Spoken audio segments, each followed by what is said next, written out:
వారం అంటే 5 సంవత్సరాలు కావాలనుకున్నాము. మరి ఈ ప్రభుత్వం అధికారంలో రాకముందు వెంటనే ఐఆర్ ఇస్తామంటే వెంటనే అంటే 2 సంవత్సరాలు కాక ఇంకెన్ని సంవత్సరాలు అనేది కూడా మేము ప్రభుత్వాన్ని ప్రశ్నిస్తా ఉన్నాము. వెంటనే పిఆర్సీ కమిషన్ వేయాల్సిన పరిస్థితి ఉంది. ఆర్థిక ఇబ్బందులు ఎక్కువగా ఉపాధ్యాయ ఉద్యోగ వర్గాలకి ఉన్నాయి. ధరలు విపరీతంగా పెరిగిపోయి ఉన్నాయి.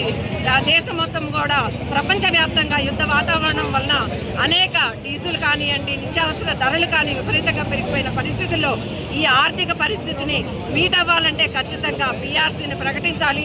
30% ఐఆర్ని వెంటనే ప్రకటించాలని డిఏలు 5 పెండింగ్లో ఉన్నాయి. ఇప్పటికీ కేంద్ర ప్రభుత్వం ఎప్పటికప్పుడు డిఏలను ఇస్తూ ఉంది, ప్రకటిస్తూ ఉంది. కానీ రాష్ట్ర ప్రభుత్వం వచ్చిన 2 సంవత్సరాల్లో ఒక్క డిఏ మాత్రమే ఇచ్చింది. కాబట్టి వెంటనే డిఏని ఐఆర్ని ప్రకటించి పిఆర్సీ కమిషన్ని నియమించి ఉద్యోగ ఉపాధ్యాయ సమస్యల పరిష్కారానికి చర్చలకు పిలవాలని, పట్టించుకున్నట్లు ఉంటూ మేము ఫ్రెండ్లీ ప్రభుత్వం కాబట్టి ఉద్యమాలను కూడా ఫ్రెండ్లీగా చూస్తామంటే ఉపాధ్యాయ సంఘాలుగా మేము ఊరుకోమని, ఈ రోజున జిల్లా స్థాయిలో జరిగిన ఇంత పెద్ద ఉద్యమాలని ప్రభుత్వం పట్టించుకోకపోతే రేపు రాష్ట్ర స్థాయిలో చెలో అసెంబ్లీకి పిలుపు ఇచ్చి వేలాది మందిని అక్కడికి తరలించి మా అసెంబ్లీని కూడా ముట్టడి చేసే పరిస్థితి మేము తీసుకుంటామని కూడా ప్రభుత్వాన్ని హెచ్చరిస్తా ఉంటాం.